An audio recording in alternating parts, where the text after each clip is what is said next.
puan yang dirahmati Allah, dan dunia dan umat Islam tidak akan bersedia apabila Dajjal datang. Kita tidak akan bersedia, majoriti tidak akan bersedia. Bila Dajjal datang nanti, bila dia sampai peringkat dia nak kontrol semua sekali, pada masa itu majoriti orang Islam akan ikut aja. Macam mana yang berlaku pada tahun 2019 apabila telah diisytiharkan pandemik, setengah orang panggil pandemik, setengah orang panggil pandemik, kan? Jadi bila diisytiharkan pandemik jadi, maka terpaksa ikut. Yang namanya Perdana Menteri pun kena ikut, yang namanya yang di-Pertuan Agong pun kena ikut, yang namanya imam di masjid surau kena ikut, yang namanya makmum, tukang bersih, tukang cleaning, orang buruh, apa saja, semua kena ikut. Pihak berkuasa pula, polis, tentera, tak kira lah, yang namanya Panglima Angkatan Tentera ikut sahaja. Jadi sebenarnya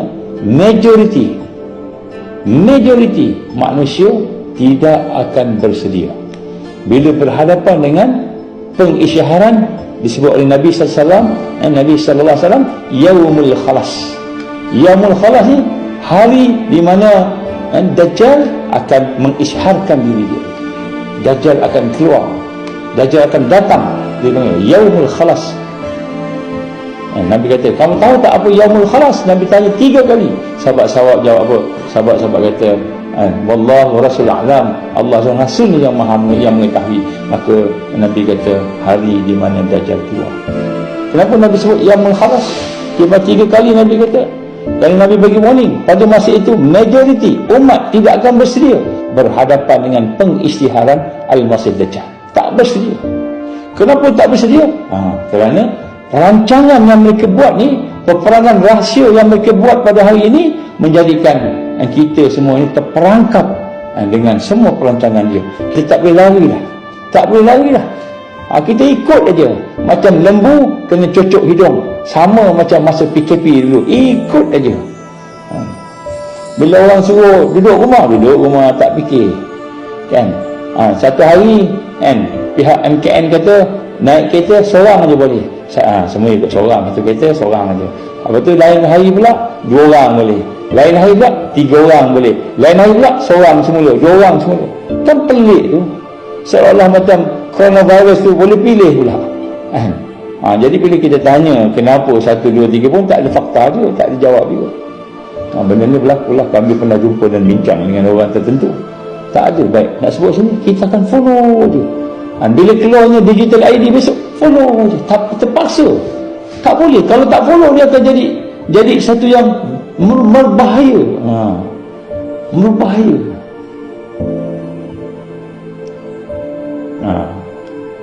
PKP dah lepas, akan ada lagi PKP ni.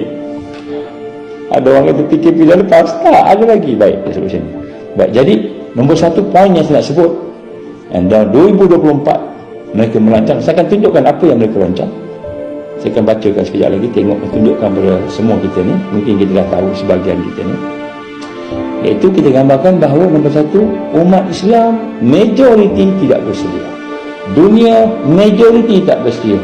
Tak kira lah yang jadi Perdana Menteri siapa. Orang yang bergelar Anwar Ibrahim, orang yang bergelar Najib Tun Razak, orang yang bergelar Mahyuddin, orang yang bergelar Zahid Hamidi, orang yang bergelar Abdul Hadi Awang, orang yang siapa saja yang menjadi pemimpin Perdana Menteri, malah yang di Pertuan Agong, siapa sahaja tidak akan mampu melawan, hanya mengikut, kecuali mereka yang memahami cara kaedah ni. Cara kaedah ni saya tak boleh jelas lah kat sini, habislah setelah TV tu. Habislah setelah TV tu. Jadi nak sebut kat sini bagaimana keadaan yang mendatang. Sebab itulah akan ada satu perkara yang kita dah makin jelas sekarang. Maknanya segala yang kita cakap 5 tahun sebelum ni, 10 tahun sebelum ni, sebenarnya saya dah buat research lebih daripada 30 tahun. Saya buat kajian lebih daripada 30 tahun, sejak daripada tahun 1990 lagi. Saya dah mula lah. Alhamdulillah, bersama dengan panduan beberapa orang syekh yang memang pakar bahagian antarabangsa ni, and international conspiracy, pakatan jahat. Beberapa syekh daripada Mesir, daripada Iraq, daripada Palestin, beberapa orang juga daripada Amerika, syekh daripada Arab yang duduk di sana. Kita bincang dan sebagainya, dan saya buat sikit-sikit lebih daripada 30 tahun sekarang. Saya nak sebut kepada tuan-tuan perempuan, bila kita buat research, kita dapati banyak dah kita sebut sebelum ini. 10 tahun lepas dah sebut dah, 15 tahun lepas sebut dah, dan banyak juga saya dedahkan sikit-sikit sebelum, sikit-sikit kita dedahkan. Tapi nak sebut sini, kita dah mendekati lebih kurang berapa bulan aja nak masuk pada 2024. Tarikh yang tahun yang penting, yang kritikal, maka kita akan berhadapan dengan satu yang kita tidak bersedia. Jadi tujuan saya buat kuliah malam ni supaya kita kenal, kita nampak, dan kemudian kita bersedia. Kalau kita tak bersedia, sama macam kita tak ada pengetahuan tentang apa yang bakal berlaku. Maka insya-Allah kita lihat mereka telah merancang sekarang ini, pada tahun 2024 nanti akan ada satu United Nations Summit. Dia akan buat satu summit, sidang kemuncak. Bahasa kita pun sidang kemuncak, summit. So United Nations Summit pada tahun 2024, tahun depan, apa dia nak buat? Dia akan buat United Nations Summit of the Future, dia panggil Summit of the Future. Jadi Summit of the Future maknanya sidang kemuncak itu akan membincangkan sesuatu yang ada pada masa depan yang belum berlaku lagi. Jadi kita kata, macam mana boleh bincang benda yang belum berlaku, kan? Benda tak berlaku lagi, kita dah bincang. Dan perbincangan tentang benda yang belum berlaku ini ialah perbincangan untuk activate, untuk mengaktifkan semua peraturan global treaty, peraturan-peraturan dunia, persetujuan dunia. Contohnya saya nak sebut sini, satu summit telah dibuat pada tahun 19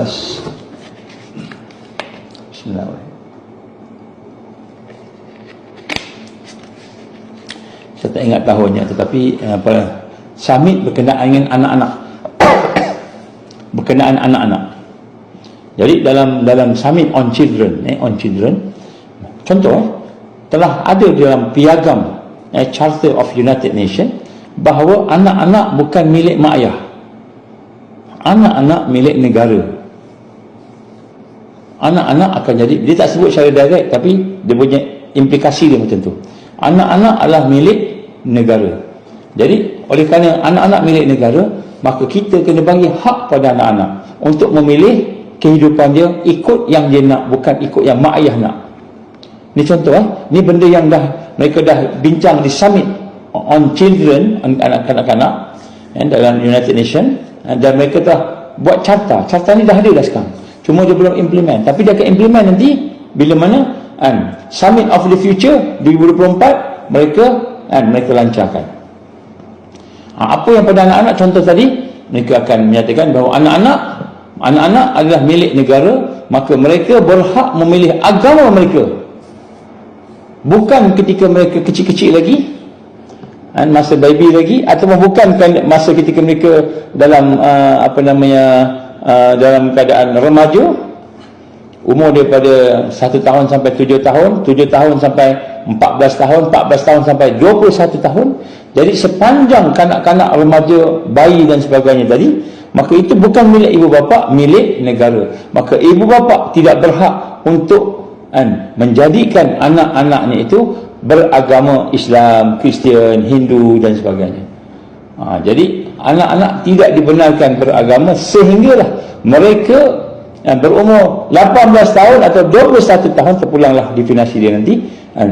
Maka bila kanak-kanak dah bantang, dia boleh pilih nak masuk agama Kristian ke, nak masuk agama Islam ke, nak masuk agama Hindu ke. Nampak? Jadi semua treaty-treaty yang ada pada yang ada ini akan activated setelah 2024. Mereka mengadakan United Nations Summit of the Future.